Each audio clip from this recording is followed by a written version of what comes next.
Good afternoon, ladies and gentlemen, members of the board, city staff, Mr. Haplet, Fire Marshal, and building official Stuart Tom. And thank you for joining us today for Building and Fire Board of Appeals regular meeting. Today we have a few presentation items, but before we begin, may I have the roll call, please? Sure. Board Member John Tatulian. Present.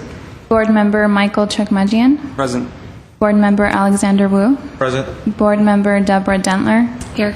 Chairman Eric Kishishian. Here. Thank you. With that, we'd like to proceed with item number 2 on the agenda, presentation and commendations. I think this is presented by building official. Thank you, Chairman Kishishian, members of the Building and Fire Board of Appeals.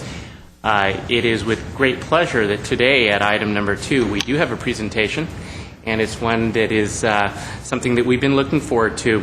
We get the opportunity to acknowledge a past member of this board for his service. Bauman, if I could get you to come up to the microphone. We are acknowledging Mr. Bauman Ehsan today for slightly over 6 years of service here on the Building Board of Appeals. Mr. Ehsan was originally appointed by the City Council to serve as a member of this board back in 2003. He served continuously on this board from 2003 until 2009. During which time, of course, he actually sat in your seat, Mr. Kishishian, and he served as the chairman of this board. During that time, he shared with us his expertise as a licensed California structural engineer, which came in quite handy during our last code adoption cycle. In fact, while he was chair of this board, the city of Glendale and the rest of the state of California had its most significant local building code adoption ever. That was the year, our current cycle in fact, in which the state of California transitioned from what was very familiar to us, the Uniform Building Code, to the International Building Code. And the International Building Code included within it rather significant changes to the structural provisions of the code, and that was a significant portion of what we reviewed and amended locally. And Mr. Ehsan looked at all of those provisions, and he asked us quite a few questions to make sure that we were protecting the residents and businesses here in the city of Glendale and maintaining the same level of structural safety that we had enjoyed in the past. That was a very nice and welcome bit of oversight by Mr. Ehsan leading the board in that effort. As I mentioned, he did chair the board in 2009, and with that, what I would like to do is present Mr. Ehsan with an appreciation plaque. And I'm going to read it. This is actually a very special plaque. Not too many of these are given out. This includes an official tile seal of the city of Glendale, and it reads, "In appreciation to Bauman Ehsan for his service to the Building and Safety Division and the community as a member and chairman of the Building and Fire Board of Appeals, July 2003 through December 2009. And with that, I'm actually going to give this to you, Chairman Kishishian, so you can step down and present that to Mr. Ehsan.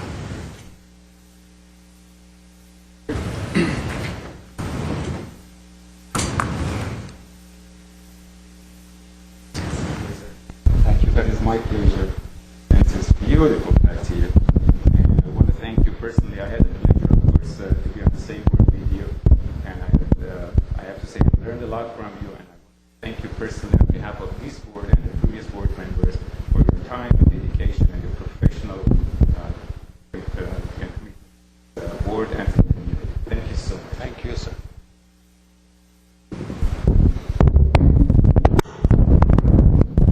Sorry. Chairman Kishishian, member of the board, Mr. Stuart Tom, the building official, the fire marshal.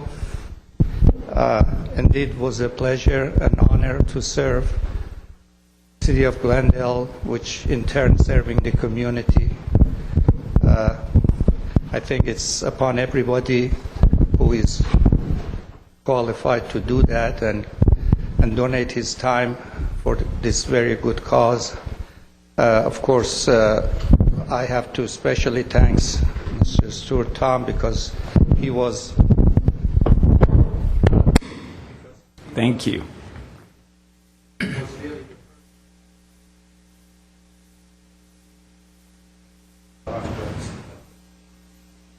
I apologize for that. Technical difficulties. Technical difficulties.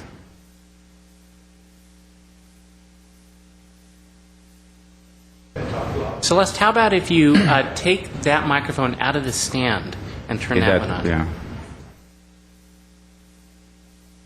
Can you turn that on, Celeste?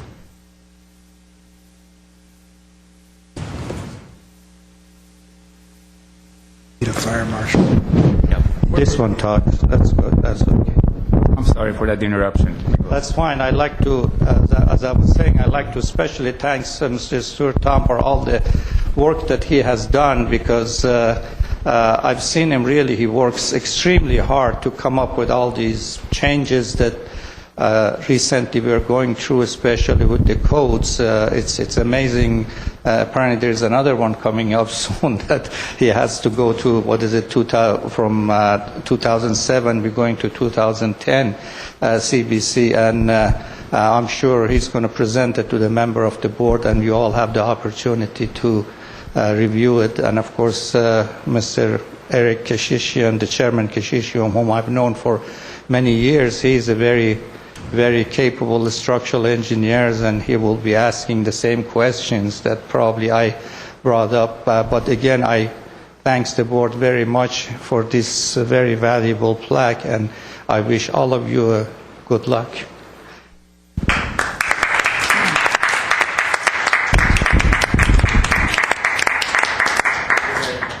Thank you, Mr. Hassan. Okay, I guess we move on to the next item on the agenda, oral communications. Today we have none. Okay, we have no oral communication today, so we'll move on to the next item, number 4, approval of the minutes of previous meeting, September 15, 2010. I guess we... Board Member Keshishian, members of the board, in your packet you should have received a set of the minutes from the last meeting. Celeste did her usually thorough job, and I reviewed them and found no errors. If you have had an opportunity to review them and have any corrections or comments, we'd be happy to entertain them at the time. Or, of course, if you found them to be in order, we would be more than happy to accept a motion for adoption. If there are no questions, may I have a motion to adopt the approval of the minutes of previous meeting? So moved? Second? I'll second the motion. Thank you. Okay. Can we have the roll call? Board Member John Tatulian? Yes. Board Member Michael Chikmajian? Yes. Board Member Alexander Wu? Yes. Board Member Deborah Dentler? Yes. Chairman Eric Keshishian? Yes. Thank you. Next item on the agenda, old business. Thank you, Chairman Keshishian, members of the board. At item 5A, we have the culmination of the work that has been going on to adopt our local Glendale Building and Safety Code. As you will recall, 1 month ago, we presented to this board the initial draft of the Glendale Building and Safety Code, and at that time a number of questions were asked, and most of them were clarified at that time. There was one that I promised to get back to you on, and that was a question by Board Member Dentler. Board Member Dentler had asked about a particular section of the code. It was, and forgive me, I see that I don't have my notes. I'll go ahead and I'll summarize what it was. Board Member Dentler, I've got it. Board Member Dentler raised a question regarding Section 92.6 of the electrical code portion pertaining to, quote, special permit to owner. At that time, I actually had no idea what that was, because it's actually a carryover from past versions of the code, which addresses something that is already included in the health and safety code. In California, the owner of real property is allowed to do work, including electrical work, within their own building. The electrical code in the past did not have that provision, and so locally, to be consistent with state law, we had a provision added to the code. Since it is redundant and it's not necessary, in fact, it's a little bit confusing why we would have that expressly stated in one code or one volume of the Building and Safety Code and not have that same provision in other portions of the code, we elected to take it out. So thanks to your bringing that to our attention, we chose just to take it out. Owners of real property still enjoy the privilege of performing work on their own property, but we don't have that provision in the Glendale Code identifying that. Aside from that, everything else within the code had been addressed during the previous meeting. I do want to report that during the month that has passed since the initial review of the draft by this board, we received a few comments from the public. I guess some people actually do watch this broadcast. And for the most part, they were very complimentary. They were happy to see that the City of Glendale had taken steps to adopt a local version of the code, and their major concerns were to see to it that it was going to preserve a lot of the protections that we had in the past. Most of the comments actually did not have anything to do with the Building and Safety Code. We received some comments asking that there would be changes to provisions that are really found in Article 30 of the Glendale Municipal Code, or more specifically are related to the design review process. And when we explained that we are not touching that process at all, these are the health, safety, fire, and panic safety standards under the building code and the associated codes, they were pretty pleased with that. The other comments that we actually received comments from a number of local jurisdictions who indicated that we were significantly further ahead than they are in their code adoptions. And we were asked on a number of occasions if we would be willing to send them drafts of our code. And as a result, we did send drafts of our code to a few of our neighboring cities, and they've used that as a tool in their own code adoptions. Last thing that I did want to mention was that we had indicated to you last month that the City Council would be considering on its own some sustainable or green building standards. They did that. In fact, they did that 1 week ago from yesterday. Last week, the City Council unanimously voted to adopt the Cal Green or California Green Building Code standards, and they directed staff to come back sometime in the future with some additional standards which would bolster Glendale's Green Building Code slightly above and beyond what the California standards will impose upon all other projects. They did give us some guidance and indicated where they have particular interest, and I'll share that with this board right now. The City Council indicated that they are very interested in Glendale being a little bit further or progressive than the state code in terms of energy conservation. They were also concerned in water conservation. They expressed an interest in plugging what is at this time a slight hole in the code which exempts residential buildings 4 and more stories in height from application of the green building standards. It's something that the California Department of Housing and Community Development, HCD, is aware of, and they are probably going to plug that for the next code cycle. But rather than wait, Glendale wanted to make sure that we don't have a hole in our city, so they've indicated that they're interested in us plugging that hole. They expressed interest in what has commonly been referred to as solar-ready design, so that rather than mandating that new projects all have solar photovoltaic panels installed on their roof, that at a minimum, the structures be installed in a manner in which, if an owner chooses to install them sometime in the future, they won't have to rebuild their roof, so to speak. So while one aspect of it is very simple to do, simply running an empty conduit line from the roof to an empty junction box or pull box next to the electrical panel, what's probably more significant for solar-ready design is to build your building from scratch with an area of the roof surface that is free of plumbing vents, chimneys, other features that might interfere with easy installation of solar panels. And that can easily be done while the building is still in the framing stage.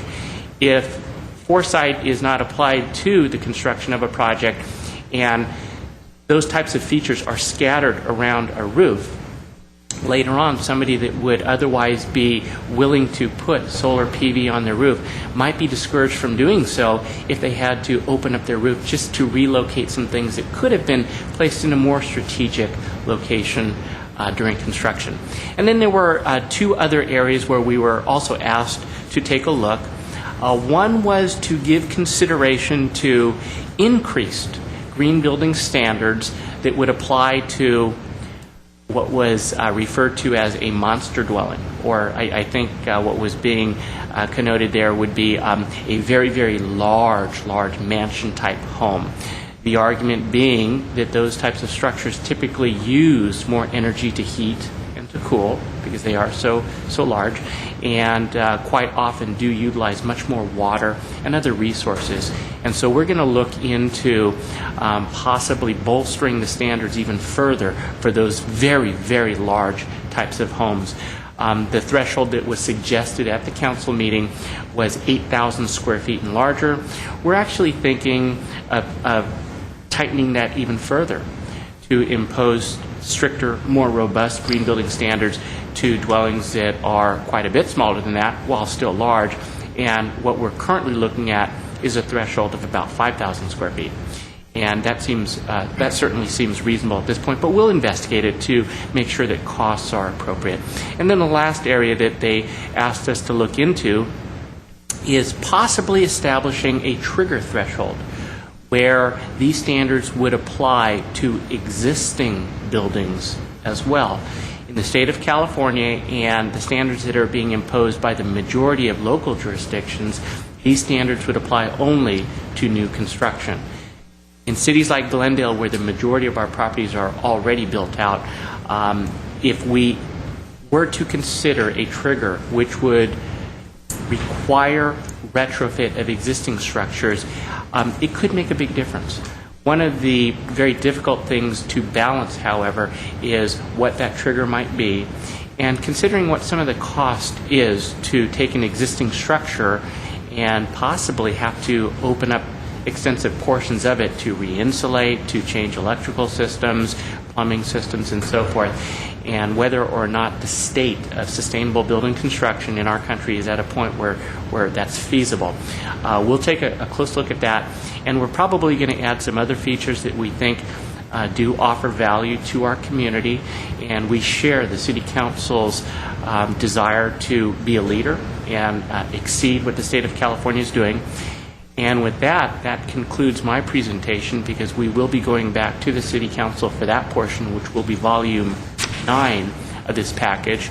But what you looked at last month and what we addressed at that time and subsequent to that were 8 volumes. And with that, I will turn it over to you if you have any questions. I don't have any further presentation, just to assure you that we did take a look at the questions that you had in the package.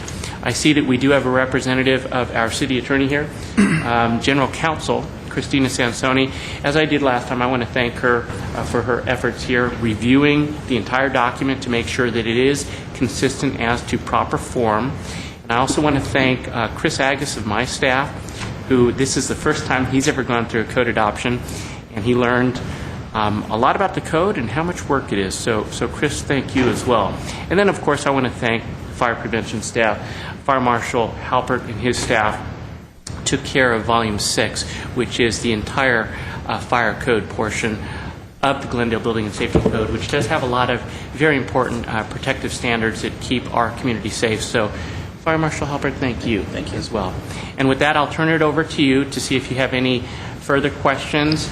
And of course, if you do not, and you are favorable to the package, we do have a motion prepared, and we would greatly appreciate a recommendation to move this forward to the City Council. Thank you, Mr. Tom. Are there any questions at this point from the board members about the code, the adoption?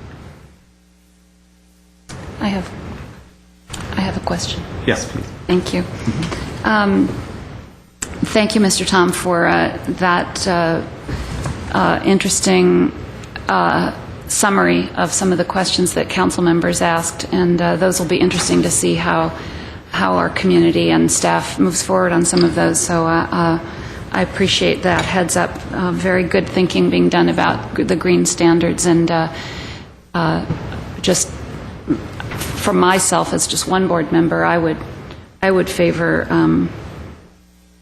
on the large dwellings, the mansions, a reduction down from 8,000 seems to me in keeping with the trends these days in housing design, and there's a lot being written now about smaller dwelling living, and I think more and more, especially given the economy, more and more homeowners are going to be choosing to do substantial remodeling, and even a dwelling of 6,000 or 7,000 feet is still a very, very large single-family home. So it'll be interesting to see where you figure out what the triggers should be, et cetera. I only brought one question, or just a couple of little related questions, all on one section that is of particular interest to me, and that is in Volume 6, the fire standards. We touched on this at our last meeting. It is in Section 4, Roman numeral 4-24, and these are the new provisions being added to Volume 6, the Fire Standards volume, concerning solar photovoltaic power systems. I'm just going to call them solar panels. So I know we're all excited about this technology, and it's going to be interesting to see how it affects our community, especially as the costs come down. And more of our homeowners are going to be motivated to obtain the tax credits and also just do good for our environment. So I think it's important that we make these sections as clear as possible and as user-friendly as possible. And so when I looked at them with that in mind, wanting to make them as clear and user-friendly to the public as possible, and to contractors who will be working with our city as they get hired by our residents. So my questions are pertaining to section Roman numeral 4-25, and I'm at page 10 of our packet under Volume 6. There's an exception stated at the very bottom of page 10 for detached Group U non-habitable structures, that are open on at least 3 sides. And I get that, so I'm interested in what comes after. It then gives the public a series of examples of the non-habitable structures that would get this exception to what's otherwise going to be the new code sections regarding installation of the solar panels. So let me just make sure the fire marshal is on the same page. My question is about that exception that sets out the examples of non-habitable structures on page 10. Are we there? All the way to the back. Yes. Thanks. Some of the examples are parking shade structures, carports, solar trellises. I don't know what those are, but I'm sure those who are in the business of solar know what solar trellises are. And then it says similar type structures. And since so many of us are looking forward to using solar panels, I think it's important that the community and contractors know what would come in that catch-all phrase of similar type structures. And the reason for my question is that recently I enjoyed going to the city of South Pasadena's kind of green fair that they had a couple weekends ago, and there were numerous contractors set up there with booths, and they were selling or marketing their products. and their expertise, and a number of them were solar and green building contractors. And I just noticed that a product that caught my eye, because I have a deck and it's in full sun, and a lot of us have decks like mine, there are products now coming online that would make it pretty easy and affordable to put a solar panel up above your external deck, wood deck. And so I was attracted to this as a consumer and wondered if that would fall within our city of Glendale, you know, where that would fall, and would I need to get a permit if I were inclined to use this product. And I was interested that the contractor I stopped and talked to, you know, was very, of course he's marketing a product, so he was immediately told me that Glendale would let me buy this product and would let me install it over my deck. And so with that in mind, that's what I was curious about. I noticed that we don't have any reference to decks, porches, and whereas elsewhere in the code, I noticed that we routinely include words like porches, decks, when we're giving examples of non-habitable structures. So that's my question. Okay. Could we put a solar panel on our open on three sides deck? Board Member Dentler and members of the board and Chairman Kashishian, thank you very much for that excellent question. I guess the short answer is maybe. We would have to look at each individual circumstance. Is it possible to put PV panels over a deck? Yes, it's definitely possible. Could there be times where we would not allow it? Yeah, there may be instances where we wouldn't allow it for other reasons, not because it's a PV panel, not because it's a deck. I think to go back to your original question, what does this exception really mean? What is it talking about, and why are we targeting non-habitable structures? And what this section 605 or -4-24, it's a long section which contains a long list of stipulations and requirements on the design of the PV systems. And that very first exception is saying that when you install a PV system in these types of situations, non-habitable structures, the rest of these requirements don't apply. Right. So you're free from these stipulations.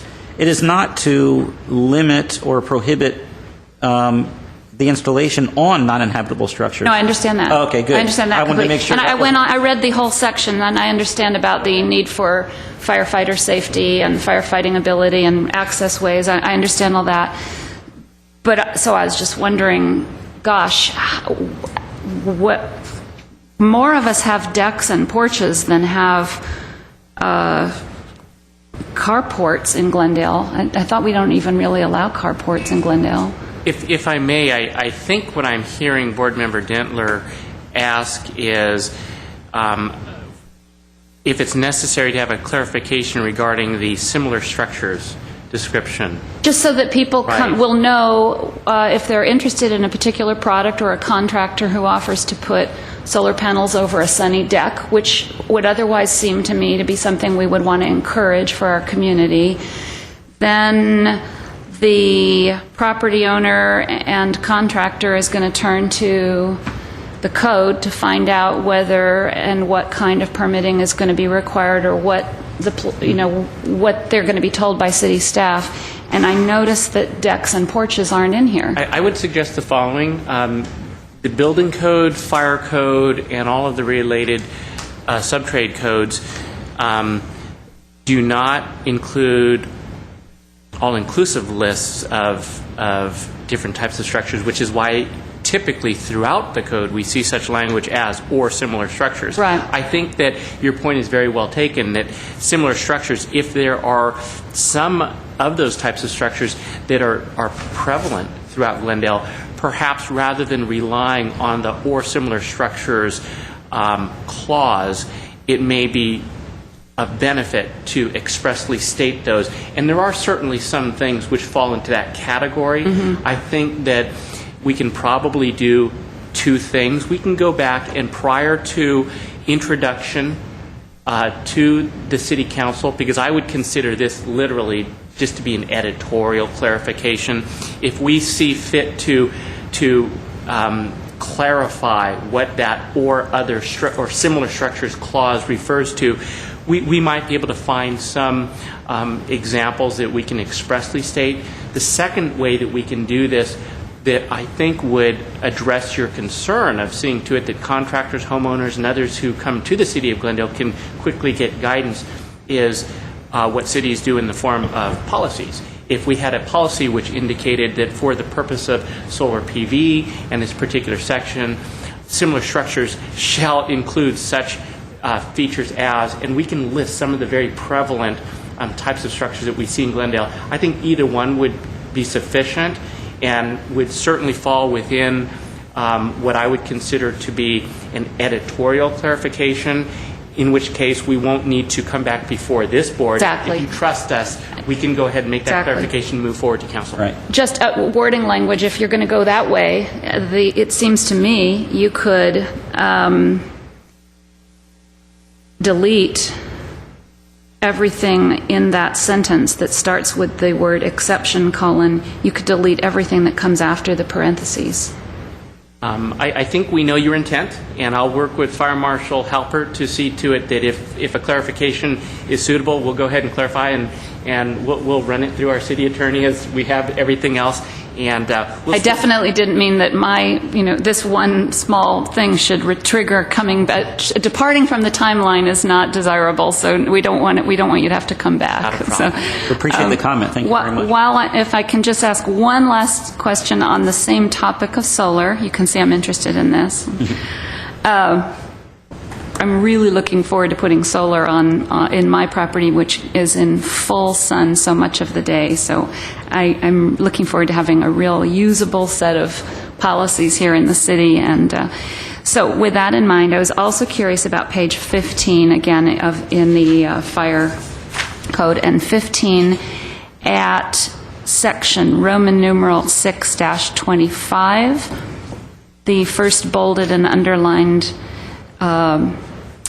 two sentences that is under the topic aesthetics. I'm just curious, not suggesting a change, but I'm just wondering what this means. Why does the fire code official obtain authority under our code to require aesthetic design changes? That is an excellent question. I'm glad you asked that question. Oh, good. If you're happy, I'm happy. Absolutely. Absolutely. This is a clause that's been in the, it's not new to this adoption, but it's a very notable one, and it's worth a brief summary related to where this came from and why is it here. In 1989, when we adopted a very, very progressive and far-reaching sprinkler retrofit ordinance. We were sprinkling buildings throughout Glendale, single-family homes, commercial buildings, mid-rise, low-rise, high-rise, existing building stock, as well as existing stock that was undergoing renovations. Mr. Tom talked about triggers for the green code. We had those triggers in 1989 for sprinklers, for sprinkler retrofit requirements. Through learning the hard way, we found out that our hands were tied when dealing with the contractors about the aesthetics of the systems they were installing. At the time that we passed the ordinance, City Council warned us, do not make Glendale look like some other jurisdictions, which I won't mention their names, but you probably drive through them and you see fire protection systems being the calling card of the building. Right in front of the building, backflow preventers, sprinkler risers out in front, fire department connections, in very prominent locations, really detracting from the building. I remember seeing homes in very expensive neighborhoods in a neighboring jurisdiction where I walked in this grand foyer of a beautiful custom home and seeing a 10-inch red bell in the foyer. So we tried to eliminate that, and we ran into some resistance with some sprinkler contractors in dealing with specific issues, and they told us, where does it say I have to? So we took our lumps with those, and we came back at the next opportunity to adopt a provision in the code, and this is the result of those types of issues. So without the express authority, we exercised good judgment, but we did run into some difficult contractors. And for those difficult contractors, we now have this provision that we rarely have to resort to, but once in a while we do have to. Most people find a very reasonable way. We try to work very reasonably with the contractors in finding a simple, no-cost solution. There's almost always a way to make it look nice without costing any extra. Thank you for the explanation. Absolutely. If I may, I would also like to add that the City Council yesterday grappled with a similar issue, and as restricted by the state of California by statute, no local jurisdiction, including Glendale, is allowed to unreasonably restrict the installation of these renewable energy features or devices based solely on aesthetic reasons. This is something that, as I mentioned, was substantially discussed by our council, and as a city we are well aware of it, which is why I was glad to hear Fire Marshal Halpert indicate that we work with the contractors to find reasonable ways to make these things fit in. But suffice it to say that while this is in the code, this would not give us, or I should say the fire marshal, the authority to unreasonably restrict the installation of a solar PV installation based solely on aesthetic purposes. Yeah. Thank you. And I have no further questions. Well, thank you very much. Well, as far as that aesthetics is concerned, well, let me go on. I understand what you said, Mr. Tom, but does City Planning Department have anything to say about location, or do they have any discretion in the installation of these things? Chairman Kashishian, members of the board, that was the major purpose of discussion before the City Council yesterday. Planning Division staff that is responsible for the aesthetic character of buildings has been given guidance, and they know exactly how to deal with this, and they are also using that reasonableness standard as well. They are not giving up entirely the ability to consider aesthetic matters. However, they have been advised, certainly from a legal standpoint, that in California we are not allowed as a city to unreasonably prevent the installation of these features based solely on aesthetic purposes. So you are correct. It is the Planning Division that would be administering the aesthetic matters. Our fire marshal also has a very practical need to be able to give consideration, but we will always do it within the confines of the law. Well, thank you for that clarification. Mr. Tom, I have one other question. Any other board members have any questions? I'm sorry. As far as this code adoption is concerned, then you mentioned something about the green building standards.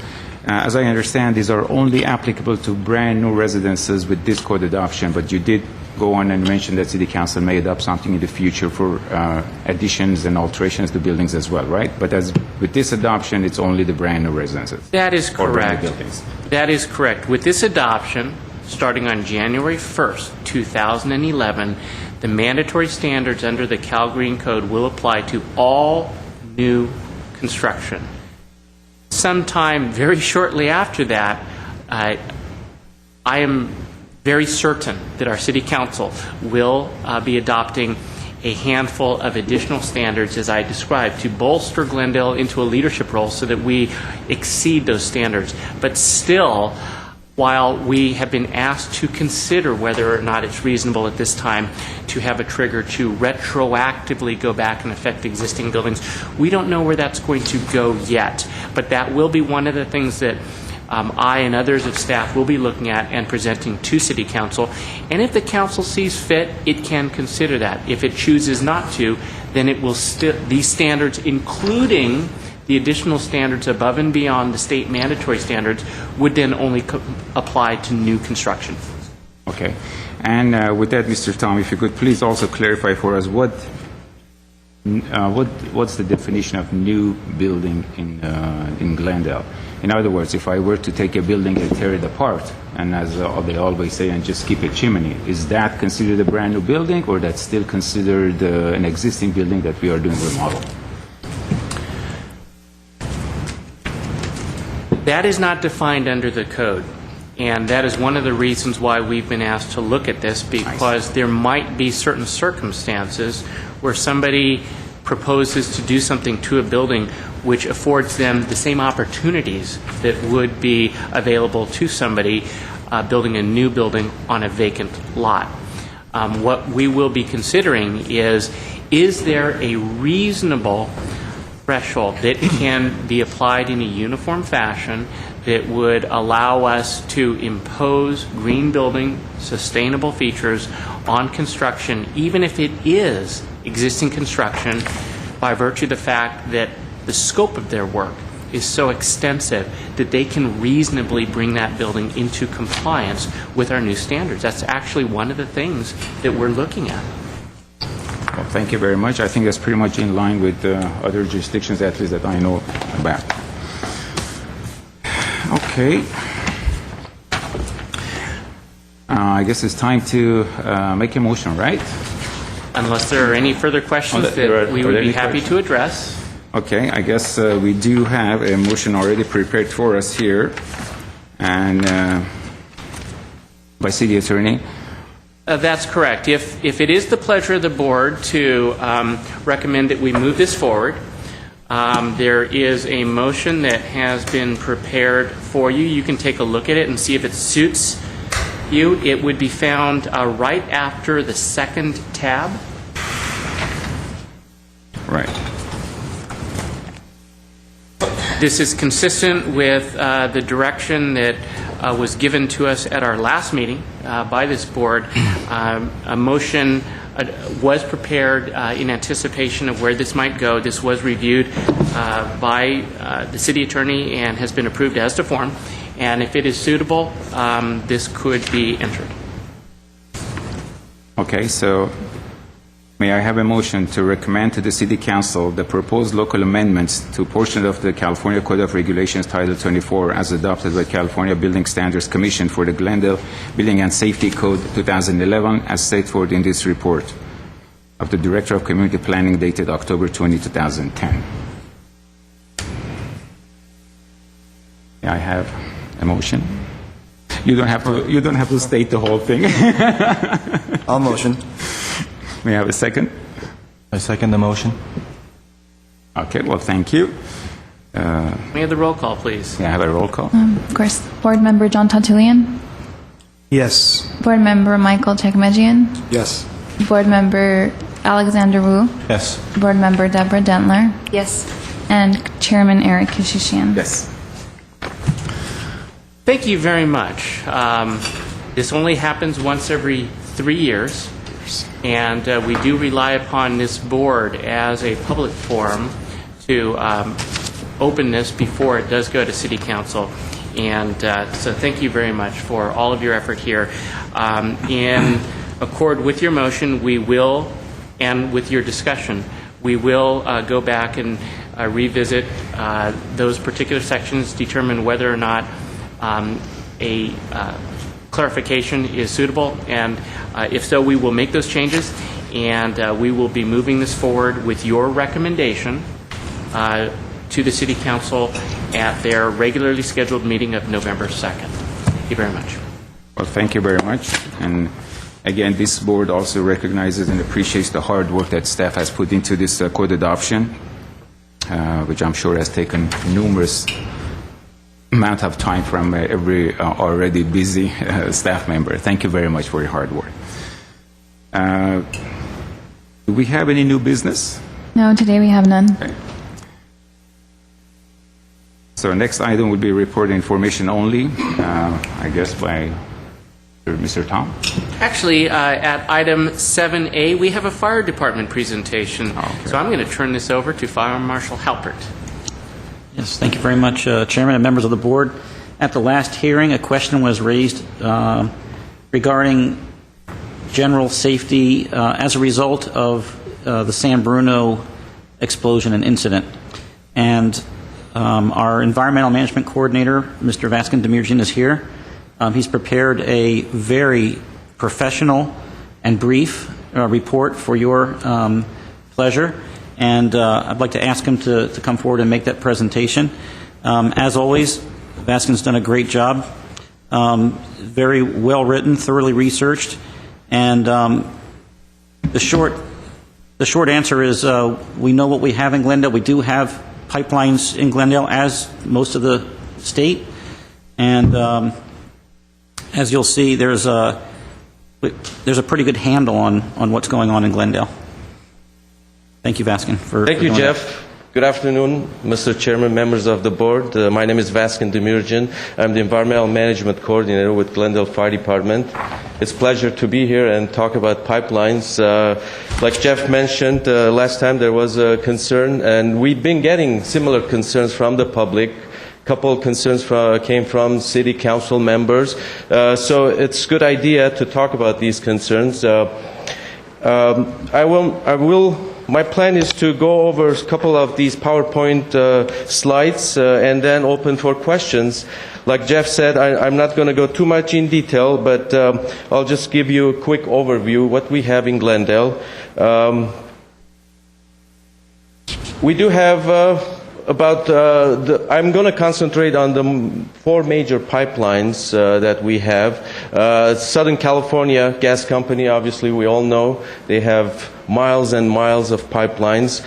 Pacific Pipeline, they have 2 pipelines that goes through Glendale, line 2000 and line 63. And last, I want to also talk about, this is a new pipeline that the city of Glendale sponsored to install a pipeline that carries the gas, recovered gas from the Shoal Canyon landfill all the way to the power plant. So let's start with Southern California Gas Company. Obviously, they've been around. Some of their pipelines, though, they go back to 50s and 60s. After the incident, we met with Tony Tartaglia. He's the major PIO / public relation officer representing the Southern California. He was cautiously optimistic. Obviously, they have been doing a lot of work since the incident, and you can tell from my notes there that just recently also they accelerated some of their testing. They are doing more notification to the public in the areas of the transmission lines. See, they have transmission lines and they have distribution lines. Transmission lines are the wider lines. They go between 24 to 30 inches. Distribution lines are more narrow lines. They go all the way to somebody's home or the business. So they've been concentrating on the areas where the people living or working in the transmission lines area, and they have excellent website that you can go and get information about their activities and testing results and all sorts of. It's a very good website. I've tested it and it works really good for public relation information purposes. The next one, Southern Pacific Pipeline. This is a new pipeline. I witnessed personally installation of this pipeline back in 1998. Unfortunately, City of Glendale does not regulate pipelines, but we do get involved when there's a new construction for the permitting process and also franchise agreement. Because a small portion of this pipeline went through Glendale property, so that's why City Attorney's Office, they signed an agreement with the pipeline. The rest of the pipeline, they use railroad easement. There was only a small portion of the pipeline that was on the city property. And you can tell these pipelines, they transport crude oil from central Northern California all the way to southern refineries, South Beach refineries like Wilmington and El Segundo. Large volumes, 130,000 barrels per day. The important thing about these notes is Okay, the checked valves and blocked valves, so those are the security issues that will limit the release, the quantity of release of the material. And also another important issue here is the type of the material that the wall is made of, the pipeline. It's epoxy coated material for corrosion protection. So these are not bare steel metal, they're epoxy coated material to prevent corrosion in the long run. Here's a map showing the Pacific Pipeline 2000 going through Glendale at the top of the map. Right here, this is the Glendale, and you can see the red line goes through Glendale. You're going to see another map a little bit later on. And if you're obviously you can tell this pipeline is going through the San Fernando corridor, basically, in most areas, and goes all the way to Wilmington and El Segundo areas. This is the same company, Pacific Pipeline. It's owned by All American Plains All American Pipeline. Again, similar numbers, similar checkpoints, similar blocked valves, and this pipeline also goes parallel with the other line 2000. So almost everything is similar in this pipeline too. And this last pipeline is the one that the city owns. This is the pipeline basically carries recovered natural gas from landfills. Landfills, as the time goes, it emits gas, natural gas, and they take that gas, they condensate it, they purify it, and they send it back to our power plant. It's a win-win situation. And plus the pipeline that carries, it's a low-pressure pipeline. According to GWP, basically this gas powers almost 30,000 homes in Glendale. So that's obviously, it's a win-win situation. It's a very important project for the city, and they earn credits from AQMD, from energy recovery credits, all sorts of benefits, obviously. The location, again, you can tell on this map that here's our Shoal Canyon landfill, and there's a pipeline going in through the middle of the downtown Glendale, and here's where the power plant is. Luckily, when they were going to install this pipeline, at the same time they were installing also water pipe, the gray water pipeline that they were recovering the gray water at that time. So I guess they killed two birds with one stone, and obviously they saved a lot of money through doing that, and less distraction to the customers and residents, obviously. So who are the regulators? When we talk about pipelines on the federal level, we have DOT, Department of Transportation. Under the Department of Transportation, there are a couple offices, long names. You see Pipeline and Hazardous Materials Safety Administration, and under that there's the Office of Pipeline Safety. So OPS basically is under DOT / under Pipeline Hazardous Materials Safety Administration. And they have overall regulatory responsibility for hazardous liquids and gas pipelines under their jurisdiction in the United States. But similar to like OSHA regulations, safety health regulation, a lot of times the states basically, they come up with their offices, they say, let us regulate in California. And exactly that's what happened in California. Basically, the State Fire Marshal's Office and Public Utility Commission, they agreed with the OPS under agreement that they will regulate pipelines in California. PUC gets involved mostly with the permitting and the initial process.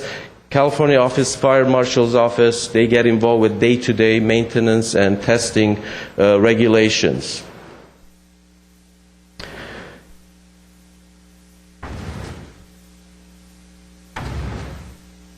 And a couple major milestones recently.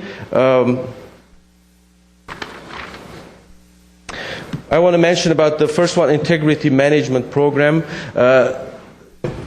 2000 starting from year 2000, this decade, let's say, it was the decade of risk management.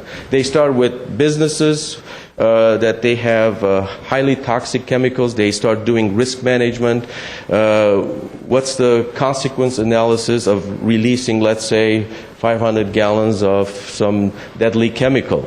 Same thing happened with pipelines. DOT came up with regulations ordering pipeline owners to do risk assessment, risk management about their pipelines. So the elements of these pipeline risk assessment will identify, let's say, sensitive areas. Where are the sensitive areas that these pipelines going through? And they also identify potential risks, rank the list based on hierarchy and priority, and also do consequence analysis. Let's say, how much we're going to lose maximum if we have a release in Glendale, for example, if a pipeline breaks. So you have to do maximum release analysis, and how would you remediate if there is a release? So risk management is nothing new for the 2000 decade, obviously this decade, and talking with pipeline owners, they have been doing this already, and they have plans already. And same thing with gas company. They have some of the results of this risk management are posted in their website. And one of the results of this risk management was public relations and public right to know. And that's the next item, the mapping, where public can go and find out where are these pipelines. And there are websites like the one I listed there. You go and you find out, let's say in the city of Glendale, where are the pipelines. And I'm going to give you an example. Let's say if you go to Glendale, this is the map you're going to see. The red lines are the crude oil pipeline, and the blue line is the major distribution lines of the Southern California Gas Company. They're still working on this website. It's not very advanced at this point. You can't pinpoint to a block area or something like that, but they promised that they're going to be completing this website in a couple months. So basically, as a conclusion, what are we doing as Glendale Fire Department or the City of Glendale? Even though we don't regulate these pipelines day to day, their maintenance, testing, but we are on their kind of, let's say, mailing list. If they have to update us with their procedures, emergency procedures. Anytime there's a change in their emergency procedures, Glendale Fire Department gets a notification, and we update our information. The other blessing, obviously, we have in Glendale, we have a Class 1 fire department with hazardous material response team. So we have all the equipment and emergency supplies ready to go if there's an emergency. We also do drills with, let's say, recently we did a drill with Southern California Gas Company. I think there's one scheduled with the crude oil companies. So our hazmat team, there's a constant communication with these pipeline operators and constant training and drills. And we like to also promote the last item here, which is call before you dig. It's the 811 number.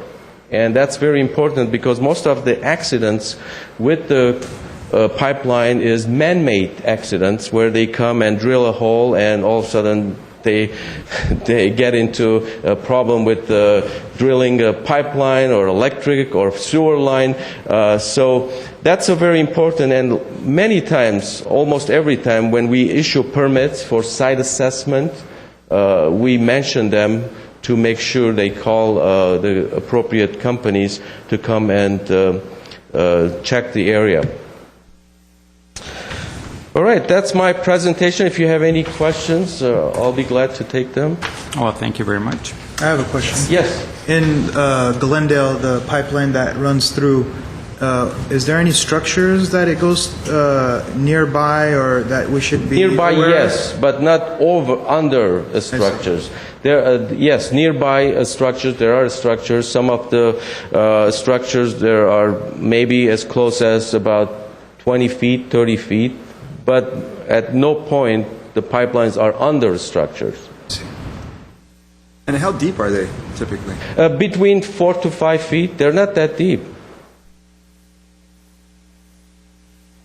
I think the fact that the lines are within 5 feet of the surface hammers home your admonition that before somebody excavates or digs, Yes. you really do need to check. Some of these lines are over 1,000 psi in terms of pressure. Exactly. And if you're using rather significant equipment, a backhoe or something of that nature, you can do some serious damage before you even realize what you've hit. So, Vaskin, I think your admonition to call before you dig Yes. is a very important one.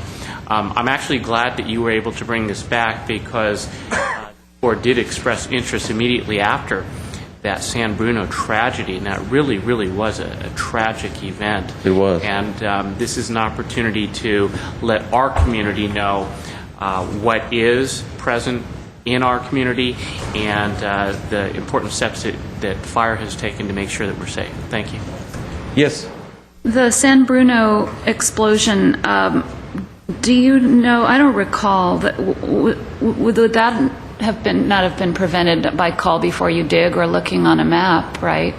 That was a matter of aging, an aging system. Yes, it's combination. The whole thing is still under investigation.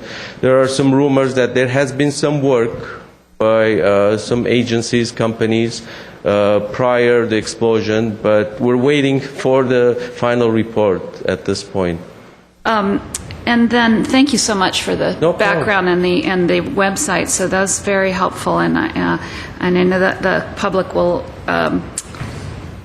be grateful to have these links to the couple of websites to find the pipelines.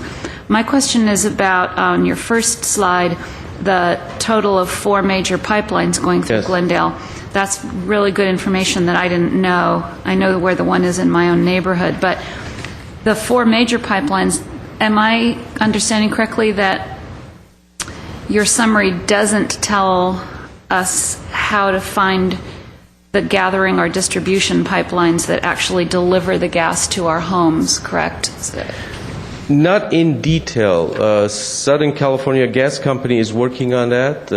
They said it will be available pretty soon, but at this point, it's not available. So when Southern California Gas gets to it and posts that information, the public's going to find it Yes. on that website, Exactly. Southern Cal, Yes. SoCalGas.com. Yes.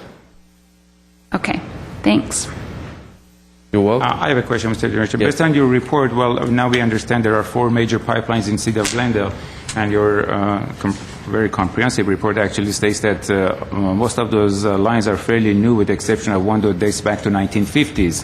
The rest are 94, 98. Those are fairly new, Yes. and they obviously they're all metal or steel pipes. Now, do we have any knowledge? The explosion that occurred in San Bruno, how old the pipes were, or what type of pipes they were using? They were old. Southern California Gas Company lines, even though they said it goes back to 1950s, but they were systematically upgrading them. And the same thing effort going on nationwide. Exactly, I'm not sure what age that pipeline was, but it could be a couple decades. Oh, Yes. older than 1950s, you mean? Could be, yes. Okay, thank you. It's not to alarm anyone. Right now, there are testing methods. They call it smart pigging. Basically, it's like testing, videotaping your sewer line or taking an angio test at the heart patient. Basically, it goes and measures the size of the wall, and they compare with the original size of the wall, and they detect if there's a deterioration or corrosion. So scientifically, there are advanced testing methods that they can detect problem areas if there's need be. Hydro testing is another testing done for crude oil pipelines. They empty the whole crude line and they fill it with water at 125% of pressure, use pressure, and then they see if it's going to hold it or if there's a leak, and it will show at the. So these tests they have to do every 5 years. Now, do we know? Oh, I'm sorry. Just to follow up, now, do we know these pipelines you just mentioned? Actually, you kind of this was your question, but for clarification, did you mention these pipelines do not run under any private property, whether residential or commercial, or you just say they're not close to any structure? They can't be because basically it's not appropriate for fire code regulations and other code regulations. And usually, like I said, 95% of the Pacific Pipeline, they used railroad easement. Okay. So, there was only a small portion that went through city lines, city property. But the distribution lines, the smaller lines, come off of that and do go to our homes. Clearly. Yeah. No, I'm talking about the crude oil pipeline. Oh, crude oil. Or crude oil. Crude oil. Crude oil Okay. pipeline. Completely That's different. right. Different. Not the completely Southern different. Not the California. natural gas. Yeah. One question I had is, Mr. Tom mentioned when somebody's going to use a backhoe on a property, that might be a good yellow flag that you should call before you dig. When someone's issued a grading permit, this might not be in your purview as a fire department, but just anyone who knows, when we issue grading permits, do our contractors and homeowners get told, call before you dig? So they're required. They are. These days, even if you plant a tree, even if you plant a tree, they're saying you have to call and find out, because if you go like 2-3 feet below, you don't know what's underneath. Right. But Board Member Dentler, members of the board, that's actually a standard warning and admonition that we give them when we issue a grading permit. I don't suppose there's any enforceability, though, right? It's just a desk warning. There's not if you cause an explosion because you should have known there was a gas pipeline before you stuck your backhoe in the... I don't know that there's a mechanism in place to confirm that somebody has actually done it, because I don't know whether or not the service keeps records of that. However, we go to extremes to make sure that every single person is admonished to do that, and it is clearly in their best interest to do that because they don't want their project to be slowed down. Usually the reason that they're interested in doing it isn't so much the fear that they may cause a problem, so much as they want to know where they can dig and can't dig without encountering something that is going to shut their job down for a certain period of time. And so for selfish reasons, they want to know, where can I transfer my footings and so forth. So we're relying on an economic usually do incentive. Yeah, on thank their you. own. I just wondered. I've had the experience of working with All Plains Pipeline on a project just outside of Glendale in Los Angeles, and they're very accommodating. When you call them, they show up right away. They have maps, they have locators, they will locate exactly where the pipeline runs, what distances you need to be from there. So on a personal level, I've had that experience, and they do a good job. Good. Okay, well, thank you very much. Thank you very much. I guess the next item is monthly building and safety report. Thank you, Chairman Kashishi and members of the board. If you turn to the very last tab, you will find our normal monthly report, which I always present to this board, just for informational purposes, to let you know what the status and health of the Building and Safety Department is in terms of cost recovery and our activity. This looks like a normal report. However, if you had a chance to take a look at it, you'll see that things are actually very, very healthy for us right now. The two-page report has the building activity report on one side and the monthly income summary on the other. I'd like to draw your attention to the building activity report first. So if you're not on that, you can flip it over. And I just want to point a few things out to give you an idea of how busy and how healthy we are, especially compared to some of the other neighboring jurisdictions that have indicated that things have really, really slowed down due to the economy, and they haven't seen the volume of work that they're accustomed to. What I want to do first is draw your attention to line number 3. If you take a look at the left-hand column, every row is numbered, and row number 3 identifies our multifamily dwelling construction. A lot of the communities around here have actually seen a complete halt in large-scale multifamily development. The main reason for that is unless there is assurance that a developer is going to be able to fill that building up right away, or if they are building it rather than for rent, but for sale, unless they are very confident that they will be able to sell those condominiums, it's a very, very risky thing for them to do. And a lot of cities have actually seen a complete halt in multifamily construction. We actually saw that last year. Things slowed down, but as a good sign of hopefully things to come, things have turned around. This past month, you know, I do give the report 1 month in arrears because we have to compile the statistics. We did have a very significant construction project.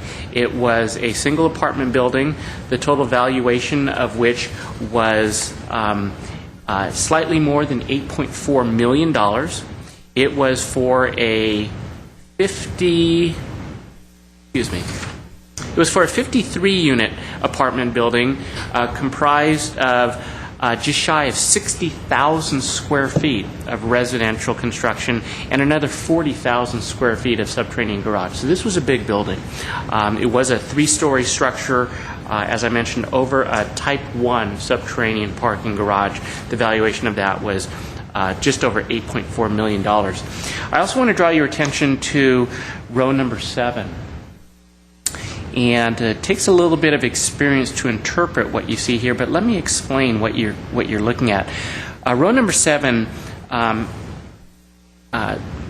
presents our re-roofing statistics. We have always broken re-roofing out because it's a very significant indicator of building activity.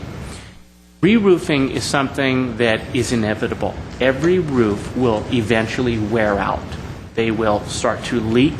They will start to manifest problems. But it is also the type of thing that people quite often defer when money is tight. And we actually saw that last year. The one thing that prudent people try to avoid is waiting until it is too late and waiting until leaks do occur. Prudent people will start to see signs that it is imminent that they are going to have a problem, and they will re-roof their building ahead of time. When the economy is bad, we typically see that people, they roll the dice and they push that because it can be very expensive to re-roof a building. Certainly a commercial or industrial building, that is a major, major capital expenditure. Even for a single-family residential building, re-roofing a structure could easily be in the $10,000, $20,000 ballpark. And so therefore, quite often when money is tight, when the economy is bad, people defer that type of necessary maintenance. Well, what you see right here on row number 7 is a very interesting comparison. If you take a look at the 2 right-hand columns, you'll see our year-to-date valuation of re-roofing work, and you'll see the previous year-to-date. If you stop and think about it from a statistical perspective, roofs don't understand changes in economy. They're going to wear out as quickly as they wear out. And under normal circumstances, the volume of work that we see from year to year tends to be pretty stable. For the first quarter of last year, so the same period, we had seen right around $680,000 worth of re-roofing activity. This year, we've already seen over $1 million worth of activity. And what that tells us is 2 things. Number one, some of the re-roofing work was probably deferred last year, and some people are of the correct opinion that you can only push certain things so far, after which if you don't spend the money to get things fixed, you will end up paying significantly more to fix it when it's too late, because then rather than just replacing a roof, you have insulation damage, drywall damage, possibly electrical damage if it leaks onto your hardwood floors. It can really, really be catastrophic. So part of what you're seeing is some people did defer last year. What you're also seeing is that some people who might otherwise have deferred some work, they're going ahead and getting the work done. And so rather than roughly $680,000 worth of what is typically a deferred maintenance issue, this first quarter we've seen over $1 million worth of re-roofing work just here in Glendale. But I'd also like to draw your attention to row number 14, other structures. There was one structure that we issued a permit for this past quarter, and that one structure had a total valuation of almost $21 million. That was a large, large structure. That was a 7-level parking structure for the Disney campus. It is permitted to be 6 levels of parking above grade and 1 level below. This is a major, major structure which is part of their current development, and we are anticipating issuance of the permit for the primary building that will be associated with this project first part of November. If everything is on schedule, that permit would be issued in the first week of November, in fact. Whereas the parking structure has a total valuation of just shy of $21 million, the primary building for this phase of the Disney development is presently estimated to have a construction valuation of $78 million. So that is a major project that's around the bend. Just to conclude things, if you take a look at the totals, which is just below row number 23, you'll see that for this first quarter period of last year, we had a total construction valuation within Glendale of about $15.75 million.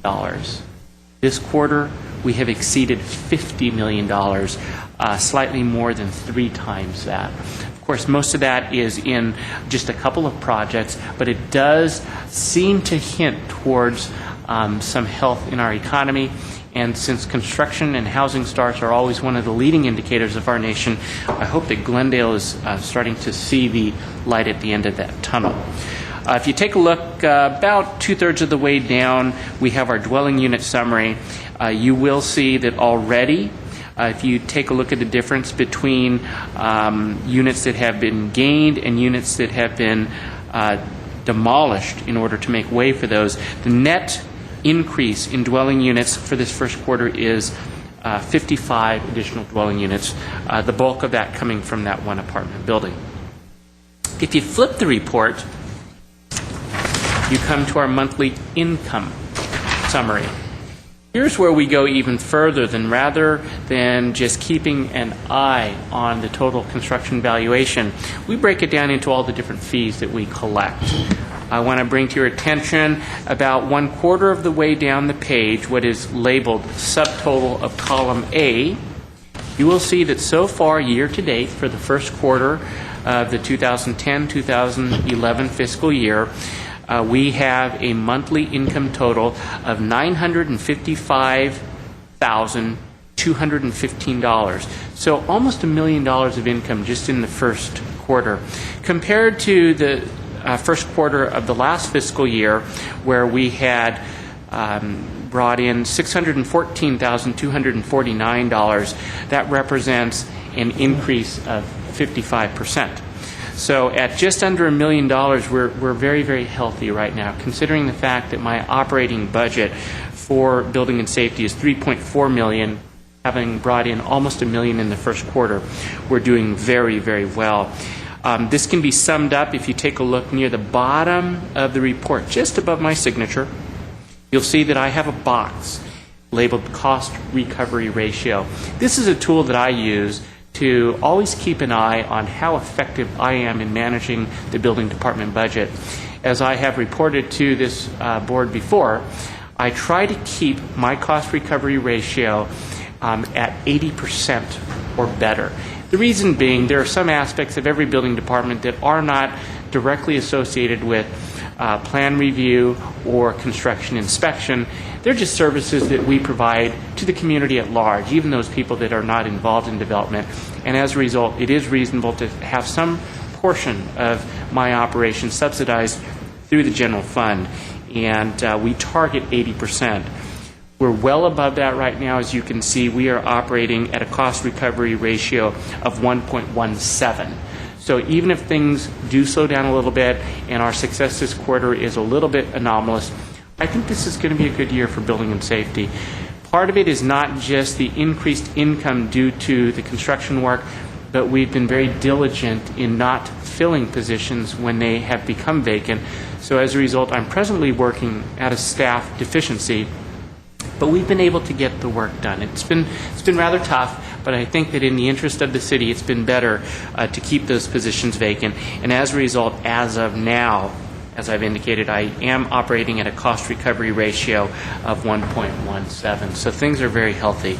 And with that, if there are any questions, I'd be happy to address them. Mr. Tom, just for curiosity, what's the yearly budget of building and safety? $3.4 million. 3.4? That's my operating budget. Operating budget. Well, based on this report, which is as of September, and we still have another quarter to go, we have collected almost $1 million. No, keep in mind, our fiscal year runs from July 1st. So this represents one quarter. Okay. Thank you. Comment on the building activity report. Just a conceptual comment. You might already been planning to do this, Mr. Tom, but when our new code goes into effect, January 2011, it might be interesting for the public and also just to give our city and your department some bragging points if there's a way to reflect the the uptick in green building. By running it somewhere when we say permits issued, I think it might be interesting if you could squeeze in a line somewhere to kind of begin to track over time, how many property owners have put those solar panels on or something like just for a future. Board Member Dendler, members of the board, I would love to have bragging points.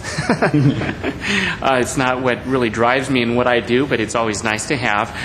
If there is a way that we can do that, and if it is of interest, I'll try to find a way to do that. That's a good suggestion.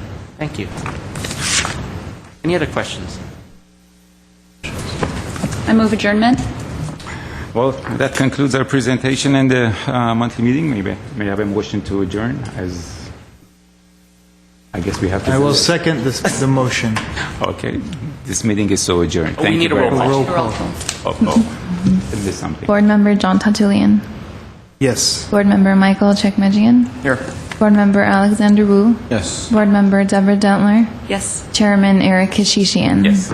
Well, thank you very much. And this Thank you. meeting is so adjourned.